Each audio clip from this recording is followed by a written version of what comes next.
gonna get it red.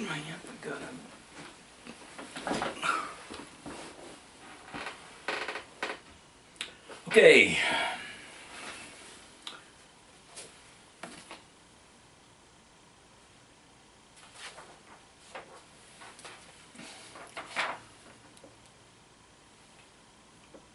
Life review number 3.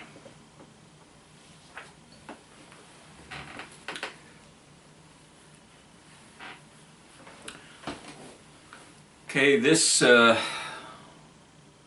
segment we're going to start with Heading Toward Omega by Kenneth Ring. He's another researcher.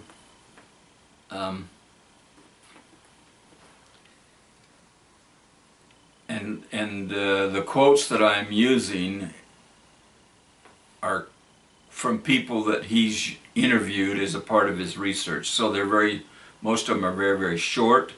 It's not one complete story like some of the other books. And so I will start by quoting on page 60.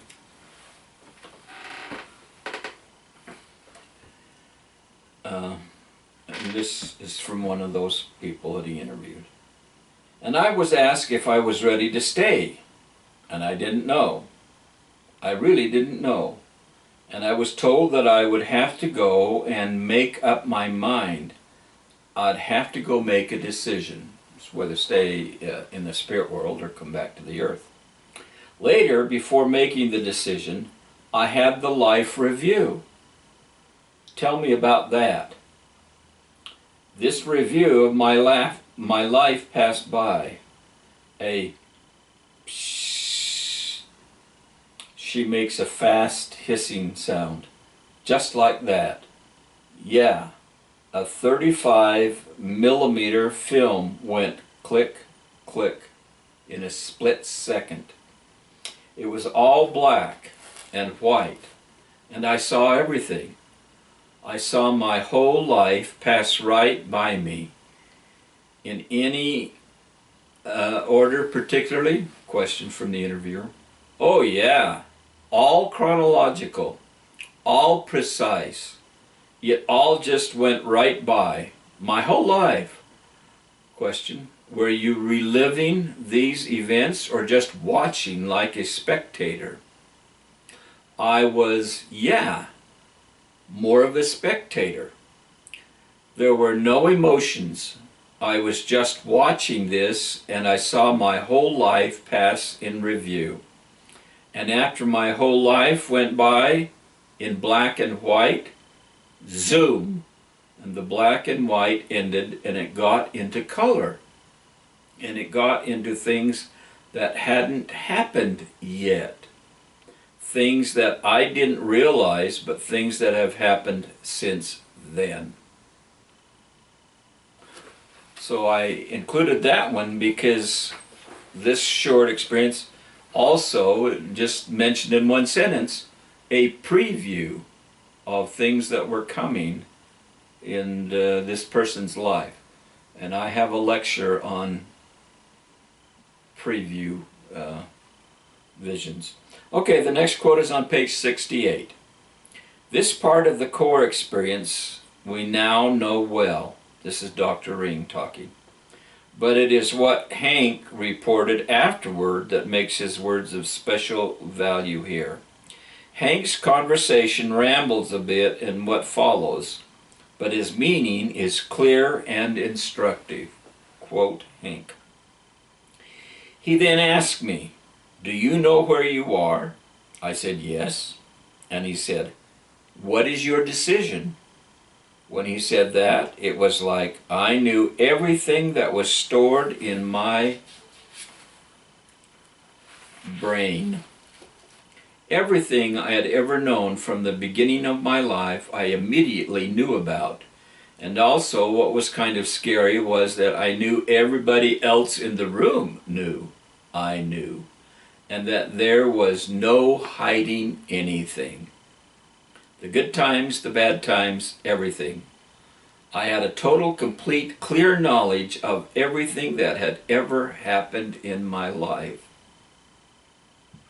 even little minute things that I had forgotten, just everything, which gave me a better understanding of everything at that moment. Everything was so clear. I realized that there are things that every person is sent to earth to realize and to learn. We'll have a lecture on that. I'm going to repeat that sentence. I realized that there are things that every person is sent to earth to realize and to learn. For instance, to share more love, to be more loving toward one another, to discover that the most important thing is human relationships and love and not materialistic things. And to realize that every single thing that you do in your life is recorded. And that even though you pass it by, not thinking at the time, it always comes up later. For instance, you may be at a stoplight and you're in a hurry, and the lady in front of you, when the light turns green, doesn't take right off. She doesn't notice the light. And you get upset and start honking your horn and telling them to hurry up. Those are the little kinds of things that are recorded that you don't realize at the time are really important. One of the things that I discovered that is very important is patience toward other human beings, and realizing that you yourself may be in that situation sometime. Recorded. In the LDS scripture in the Doctrine and Covenants, there's a scripture that talks about even our prayers are recorded, and the angels can look upon our prayers and rejoice from them. That's interesting. Okay, another thought. Verse 71. As the light came toward me, it came to be a person. Yet it wasn't a person, it was a being that radiated. And inside this radiant luminous light, which had a silver tint to it, white with a silver tint to it, was what looked to be a man. Now, I didn't know exactly who this was, but it was the first person that showed up, and I had this feeling that the closer this light got to me, the more awesome and the more pure this love, this feeling that I would call love. And the person said, "Do you know where you are?" I never got a chance to answer that question, for all of a sudden, quote, unquote, my life passed before me. But it was not my life that passed before me, nor was it a three-dimensional caricature of the events in my life. What occurred was every emotion I had ever felt in my life. I felt. And my eyes were showing me the basis of how that emotion affected my life.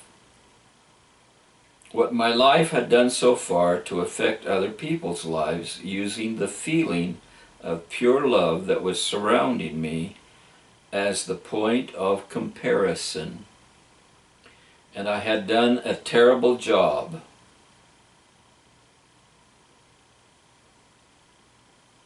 God, I mean it. I've done a horrible job using love as the point of comparison, looking at yourself from the point of how much love you have spread to other people is devastating. You will never get over it. I am 6 years away from that day of my near-death experience, and I am not over it yet. Page 105. At that point I left, It's not clear to me what happened when, but I went back into the tunnel and I really wanted to die. And I saw myself in bed crying the way I had just left my body, only I was a little child. And my mother was there and my father was there. This was such an intense experience. It was like I was there again. Everything was clearly the way it was when I was that small child. I was that child again. If there were any aromas, I was picking up the aromas. I was picking up all the physical sensations of my mother hitting me again. Yet at the same time, besides my feelings, I understood her feeling, and I understood my father in the hallway. I was saying, no wonder you are the way you are. You know, look at what's being done to you at such a young age.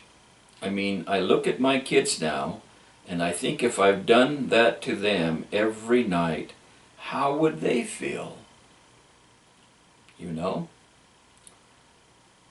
I could see it from all angles now, as an adult, but at the same time, I was experiencing it, and maybe at the age of 4 or 5. And it was the kind of thing that I knew where my dad was coming from. I knew the connections. That was it. I could feel our connections in this scene. And then it was like I moved through onto where I am now. I don't want to give the idea that this was linear, because it wasn't linear. It was almost like that maybe might have been the focal point, and then things would branch out in every direction, and I was getting different connections with different people. It was like I was understanding how insecure I was and how inferior I felt because nobody had put their arms around me and given me a sense of value. Now this was my real adult observer.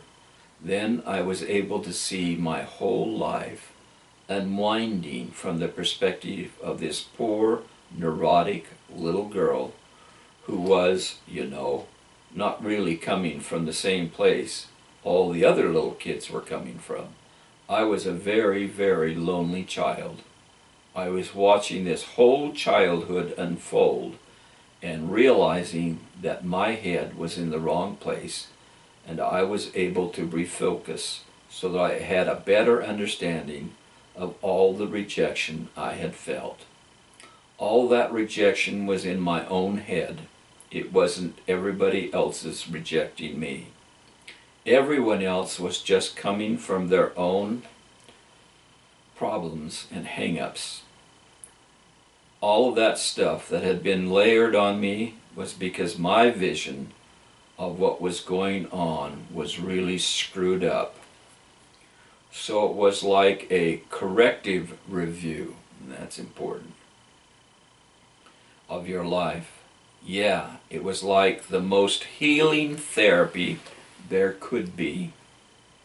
Years and years of intense psychoanalysis, of the most intense type of external therapy, could not have brought me through what I was experiencing rapidly.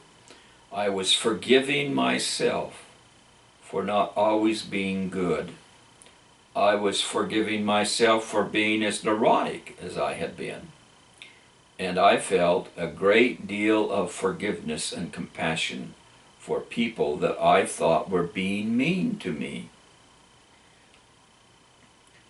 There was just a great deal of understanding that we had formed a bad pattern because of my defensiveness in my entire life, and I had put them into the mold they were in of treating me the way I thought they were treating me, to the point where I actualized that treatment. And I could understand their beauties and their qualities, and it was like all the slates were being wiped clean.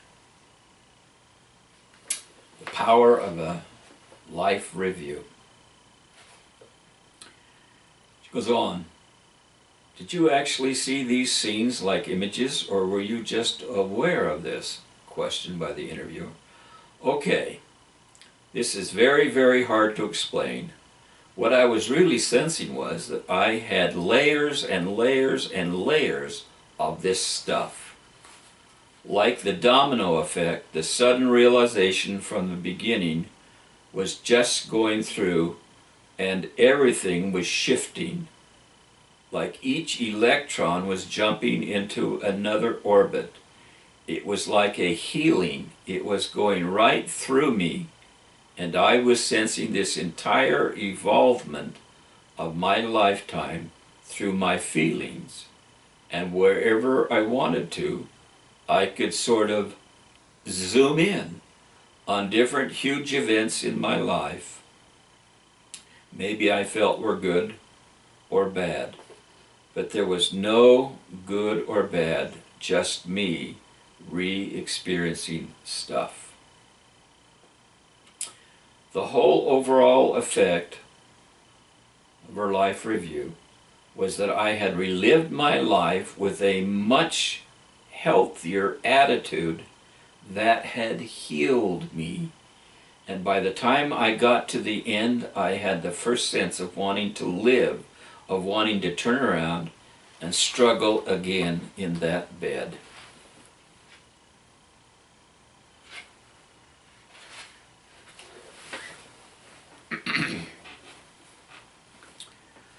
Okay.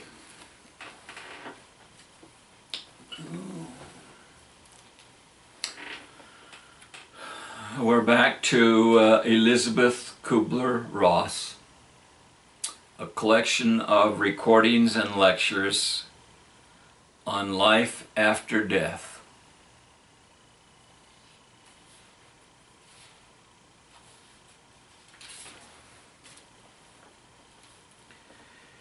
In this light, in the presence of God, Christ, or whatever you want to name it, you have to look back on your entire life from the first day until the last day. With this viewing of your own life, you have reached the third stage. On this level, you are no longer in the possession of the consciousness from the first stage, or of the awareness from the second. You are now... She's has a proposal of stages, and in this lecture she's talking about those stages. And so we're now in the third stage. You know in minute detail every thought you had at any time during your life on earth. You will remember every deed and know every word that you ever spoke. This recapitulation is only a very small part of your knowing, because at this moment you know all consequences resulting from your thoughts and from every one of your words and your deeds. Elizabeth Kubler-Ross. Okay. The last one, Heavenly Answers for Earthly Challenges by Joyce H. Brown. A major portion of her book is on life review. But she uses the events in her life review, and I mentioned this before, as teaching moments. But I will just share one. I'm on page 85. In the spiritual sphere, I had a new, sharp awareness of reality. My life review continued, beginning with it an awareness of the feelings and the perspectives of those with whom I had associated throughout my life. I was aware of the way they felt about my actions and our interactions. The review was difficult but informative. I experienced many and varied emotions. I was amused to realize that many situations I had thought were serious at the time were really not serious at all. I felt sincere sadness when I revisited the points in my life where I could have done much better. The teacher in me wants to stop and teach, and I'm trying hard not to do that and just read, but occasionally it slips out, and you'll forgive me for that. If you don't, it'll show up in your life review. Although moving with incredible speed, as though someone had put my life review on super fast forward, I quickly discovered I could linger on any scene that caught my interest, re-experience it moment by moment if I desired. My life review was extremely enlightening and continued to be supplemented by a series of scenes that were allegories and parables. A unique teaching experience tailored to my particular needs. And so I add this because of that little insight. She was taught through allegories and parables, and it was tailored for her need. Everybody else doesn't have allegories and parables, or at least they don't mention it. But Joyce was taught that way. Last paragraph. In life, I had been argumentative, especially with my mother. The review revealed clearly how foolish and hurtful all arguments had been. Experiencing others' feelings as well as my own during turbulent episodes was a painful but humbling revelation. Now I shall preach. There are so many good things that can come to us from reading other people's experiences with life review. Now, I still have 10 more 15 to 20 minute segments, and we'll go through them because each one has a little something different. An insight, an innuendo, whatever you want to call it. So, that is the end of Lecture 3 on Life Review.